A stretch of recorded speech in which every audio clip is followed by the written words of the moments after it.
Halo semuanya, selamat datang di channel yang tidak layak untuk dihina ini. Sebelum kita mulai, atur posisi santainya, seruput kopinya, dan mari kita berkhayal. Lin Tian yang saat ini bersama Guan Xiying dan juga Guan Po, mereka berhasil masuk ke dalam makam itu, dan menembus formasi tersebut dengan keadaan aman.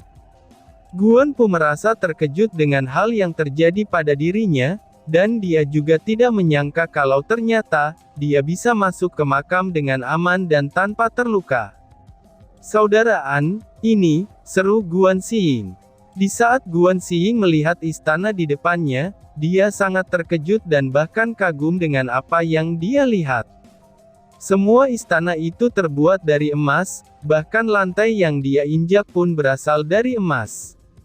Lin Tian tidak terlalu peduli dengan istana itu, tapi dia terus menatap makam di depan istana dengan serius. "Mari kita lihat isinya," ucap Lin Tian. Ketiganya bergerak ke arah satu-satunya makam yang berada di sana dengan waspada. Saat mereka telah sampai di makam itu, Lin Tian melihat sebuah makam dan tidak bernama. Yang membuat dirinya kaget adalah, bagaimana bisa sebuah makam tidak ada namanya? Pikir Lin Tian. Sedangkan Guan Xiying dan Guan Po, mereka berdua sudah memiliki mata serakah terhadap makam tersebut. Lin Tian yang melihatnya tidak terlalu peduli, dan dia masih memikirkan apakah isi dari makam ini. Tetapi di atasnya, itu seperti sebuah peti mati yang terbuat dari emas. Aura yang dikeluarkan peti mati ini juga membuat Lin Tian sedikit bernostalgia, dan bayi kecil yang berada di atas kepala Lin Tian membuka matanya, di saat dia merasakan energi dari peti tersebut. "Kakak, ini adalah ki dari dunia dewa. Kemungkinan pemiliknya ini berasal dari dunia dewa, dan dia juga orang yang sangat kuat," ucap bayi kecil dengan serius, yang menggunakan akal ilahinya. "Jika benar begitu, maka," balas Lin Tian yang tiba-tiba saja mengerti tentang makam ini. Tetapi saat dia sadar bahwa, Guan Po dan Guan Xiying sudah membuka peti makam tersebut. "Apa yang kalian lakukan?" tanya Lin Tian dengan serius. Dia segera meraih Guan Po dan Guan Xiying, lalu menjauh dari peti tersebut dengan cepat. Tindakan Lin Tian ini, itu membuat kedua orang itu tersadar dari halusinasi mereka. "Saudaraan, apa yang kamu lakukan?" ucap Guan Xiying dengan agak kesal. Terlebih Guan Po yang melihat dia ditarik paksa oleh Lin Tian, dia juga memasang wajah tidak senang. "Kalianlah yang seharusnya aku tanya seperti itu, kenapa kalian membuka peti mati itu?" ucap Lin Tian dengan marah. Energi yang ada di dalamnya sangat kuat, jika kedua orang ini terkena energi tersebut, dia yakin keduanya pasti akan meledak karena kelebihan energi. Dia tanpa melihat keduanya mulai membentuk segel, dan kemudian melindung ketiganya dari energi yang telah keluar tersebut. Dengan formasi itu, mereka bertiga bisa aman untuk sementara. Saat Guan Xiying merasakan banyak energi yang mengerikan di sekitar formasi yang dibuat Lin Tian, itu membuatnya kaget dan merasa takut. Jika energi itu masuk ke tubuhnya, maka dia sudah bisa membayangkannya. "Maaf saudaraan," ucap Guan Xiying dengan malu.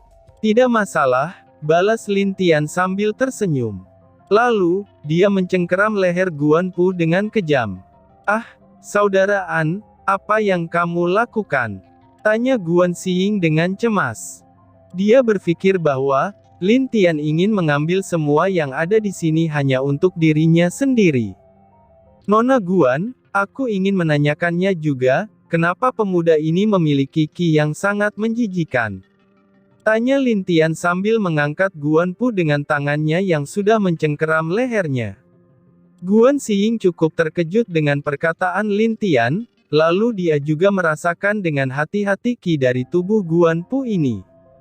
Dia tidak kalah kagetnya di saat dia tahu bahwa, ki yang berada pada Guan Po ini bukanlah ki biasa, dan itu adalah ki Imo.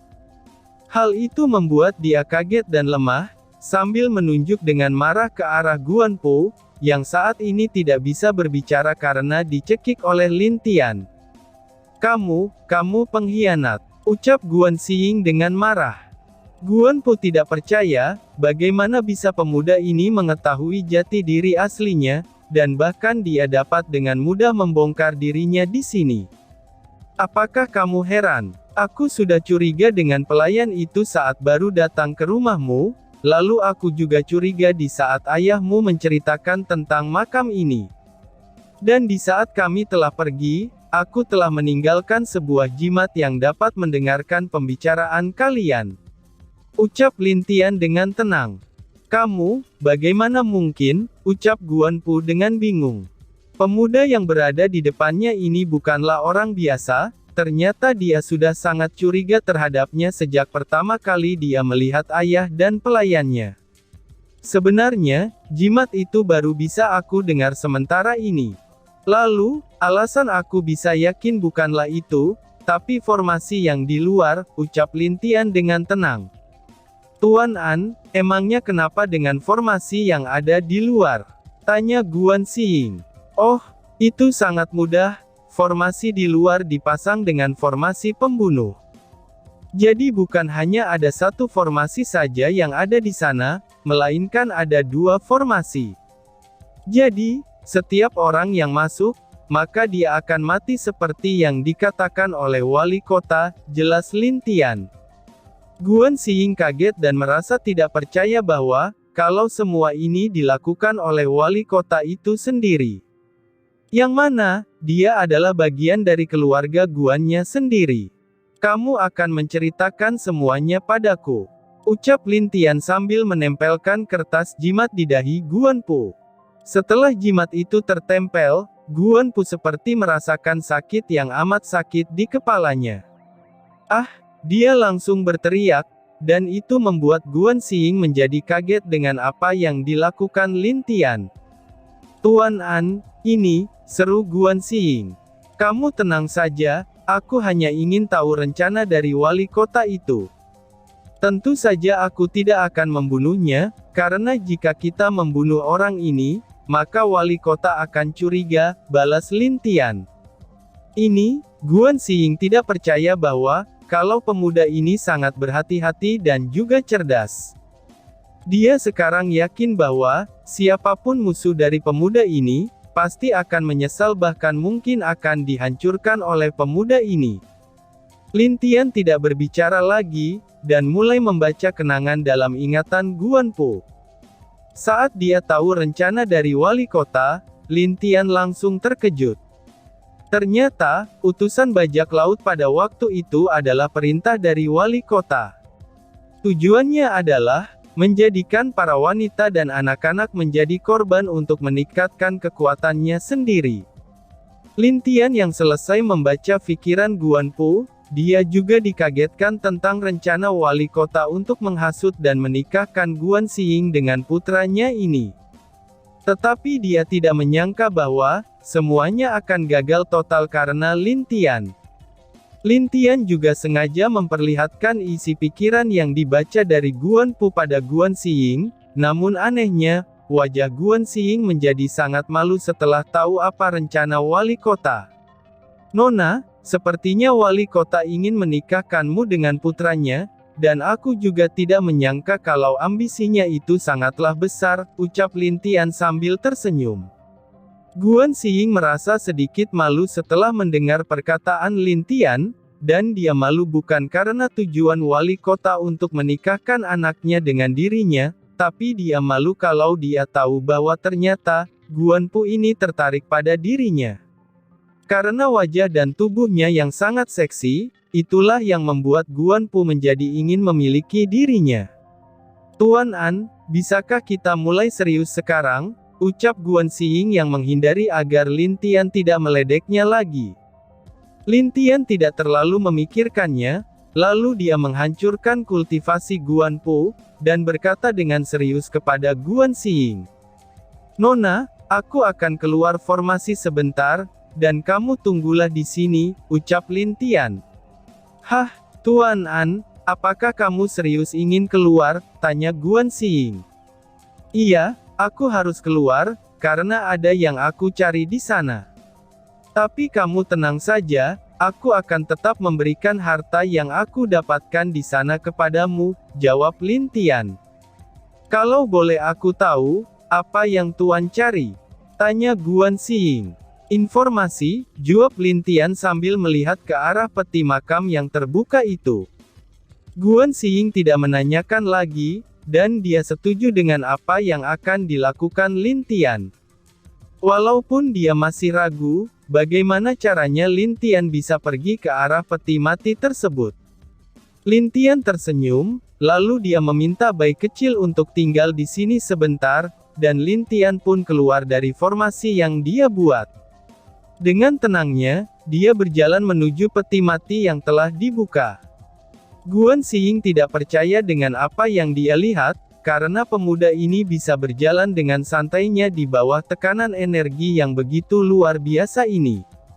Jika itu adalah dirinya, dia pasti sudah hancur berkeping-keping oleh tekanan yang ada di ruang makam ini. Lin Tian pun sampai ke depan peti mati tersebut, dan dia dengan tenangnya menatap ke dalam isi peti mati tersebut. Di sana, itu tidak ada apapun, dan hanya berisi satu cincin di dalamnya. Lin Tian segera menyentuh cincin di peti mati tersebut, dan tidak lama setelah itu, hal yang menakjubkan pun segera terjadi pada dirinya. Dia menemukan dirinya berada di suatu tempat yang sangat luar biasa, dan juga sangat indah. Di depan Lin Tian, itu ada istana yang sangat besar. Di bawah rasa takjubnya, Lin Tian berjalan menuju ke dalam istana tersebut. Di saat Lin Tian telah berada di sisi pintu, dia mencoba untuk masuk dan segera membuka pintu istana itu. Lalu, dia terus mencoba membuka pintu tersebut. Entah beberapa lama dia mencoba membuka pintunya, tapi itu tidak berhasil. Apa yang sebenarnya terjadi? Kenapa pintu ini sangat sulit dibuka? Pikir Lin Tian dengan agak bingung. Tunggu, jangan-jangan, seru Lin Tian yang baru sadar akan sesuatu. Dia segera menutup matanya, lalu mengeluarkan energi atau ki yang mirip dengan yang ada pada peti mati tersebut. Memang benar, pintu yang tertutup tadi terbuka dengan ki yang Lin Tian berikan. Akhirnya Lin Tian bisa masuk ke dalam istana itu, dan dia melihat ada seorang pria paruh baya yang sangat tampan sedang duduk di sana. Namun anehnya, dia merasakan perasaan yang akrab dengan pria tersebut, tapi dia tidak tahu siapa pria itu. Aku telah menunggumu, ucap pria itu sambil membuka matanya. Lin Tian kaget tidak percaya dengan apa yang dia dengar, karena pria ini telah menunggunya. Ada apa ini? Apa yang terjadi? Pikir Lin Tian. Jangan bingung nak, aku akan menjawab kebingunganmu itu, ucap pria tersebut. Kalau aku boleh tahu, siapa senior? Tanya Lin Tian dengan hormat. Hahaha, panggil saja aku Kaisar Langit, balas pria tersebut. Hah, Kaisar Langit, seru Lin Tian bingung. Iya, aku adalah raja dari semua dewa, dan aku juga adalah penguasa serta pengatur seluruh dunia yang ada, ucap Kaisar Langit. Mendengar hal itu, Lin Tian menjadi semakin bingung dengan apa yang dikatakan oleh pria tersebut. Kaisar Langit, penguasa macam apa itu? Pikir Lin Tian. Kaisar Langit hanya tersenyum ketika melihat Lin Tian, karena dia tahu kalau Lin Tian akan kebingungan dengan apa yang dikatakannya. Tetapi dia harus menjelaskan kepada Lin Tian semuanya. Aku akan menjelaskan semuanya padamu, dan kamu hanya perlu melihat serta mendengarkannya dengan seksama, ucap Kaisar Langit. Lalu Kaisar Langit mengirim sebuah cahaya kepada Lin Tian, dan cahaya itu masuk ke dalam tubuh Lin Tian melalui dahinya. Lin Tian yang kemasukan cahaya itu pun jatuh ke dalam tempat yang disebut alam langit, dan di dalam itu, Lin Tian diperlihatkan semua kejadian yang ada. Lalu, Kaisar Langit juga mulai menjelaskan semua yang ingin diketahui Lin Tian. Alam langit adalah tempat di mana para dewa tinggal, dan di sana ada seorang Kaisar Langit yang bermarga Tian. Dia adalah pemimpin dari semua dewa, dan kekuatannya sangat menakjubkan melebihi dewa yang ada di sana. Dan juga, dia adalah penguasa dari seluruh dunia. Baik itu dunia atas, menengah, bawah, maupun tingkat tinggi. Pada awalnya, semua berjalan baik-baik saja. Tetapi tidak lama setelah itu, beberapa dewa yang berada di bawah Kaisar Langit berkhianat kepadanya. Ada 5 dewa yang berkhianat kepada Kaisar Langit. Mereka adalah dewa yang mengatur beberapa hal, dan juga termasuk dari dewa utama yang ada di sana. 5 dewa itu juga bersaudara. Nama dewa itu adalah dewa kehancuran, dewa api iblis, dewa kematian, dewa kejahatan, dan orang yang tertua dari mereka, yaitu dewa neraka. Karena pemberontakan dari kelima dewa utama itu, alam langit menjadi kacau. Banyak dewa-dewa yang terluka parah, dan juga ada beberapa dewa yang mati karena pertempuran itu. Lalu, pertempuran besar terjadi alam langit, dan itu menyebabkan pergeseran terhadap seluruh dunia yang ada. Dunia-dunia yang dulunya saling terhubung ke alam langit, kini menjadi banyak yang hancur. Dan bahkan, banyak dunia yang mengalami kehabisan ki. Dunia yang harusnya berada di tingkatan yang tinggi, kini menjadi dunia menengah, bahkan ada yang menjadi dunia bawah. Tetapi walaupun dunia-dunia banyak yang mengalami kehancuran, Kaisar Langit tetap bertarung melawan 5 pengkhianat tersebut demi melindungi alam langit. Dia menyegel alam langit, beserta para dewa utama lain yang berada di bawah perintahnya pun tersegel bersama di alam langit.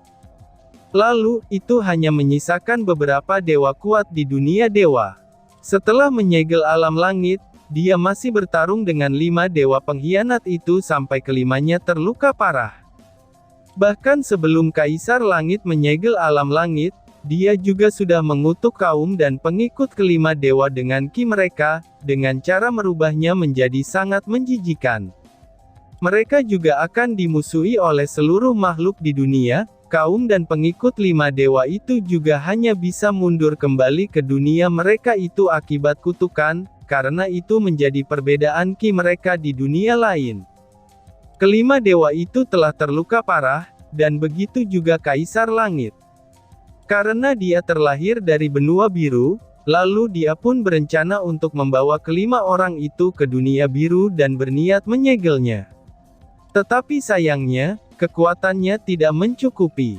Jadi, dia hanya bisa membuat dunia terpisah di antara dunia dewa dan dunia biru, dan menyegel kelimanya di sana. Kultivasi kelima orang itu juga telah menurun, itu karena pertarungan habis-habisan yang mereka lakukan. Terakhir pertarungan mereka, bahkan tidak ada yang memiliki kekuatan lagi. Karena itu, Kaisar Langit berhasil menyegel mereka di dunia yang dia buat. Walaupun dia masih hidup, tapi akibat dari perang itu, kekuatannya terus berkurang dan mulai melemah. Dia tanpa berpikir panjang lagi segera kembali ke dunia biru tempat dia dilahirkan, karena jika dia mati, maka dia ingin mati di tempat ia dilahirkan. Saat dia kembali ke dunia biru, dia muncul di Laut Kematian. Sebenarnya, itu bukanlah Laut Kematian, tapi batas yang sengaja dia ciptakan antara dunia tempat dia menyegel kelima dewa tersebut. Sementara itu, dia membuat istana emas dan tempat peristirahatan terakhir di Pulau Hitam ini, dan sangat jauh dari seluruh benua yang ada. Dia masih mencoba bertahan di istana tersebut, sampai ada pewaris yang cocok dengan dirinya selama berjuta tahun berlalu. Dia masih bertahan dengan kekuatannya, tapi saat terjadi perang besar di 4 dunia yang mengakibatkan banyak korban. Dia sudah tahu akan hal itu, karena itu dilakukan oleh pasukan dari 5 dewa yang berkhianat terhadapnya, yang sebelumnya telah mundur ke dunia mereka sendiri. Jadi, demi melindungi tempat tinggal dia, dan juga segel 4 dewa itu. Hingga akhirnya dia mengorbankan hidupnya sebagai pengganti, dan memisahkan dunia biru dari dunia lain. Dan tiba-tiba saja bersambung. Sekian dan terima kasih banyak.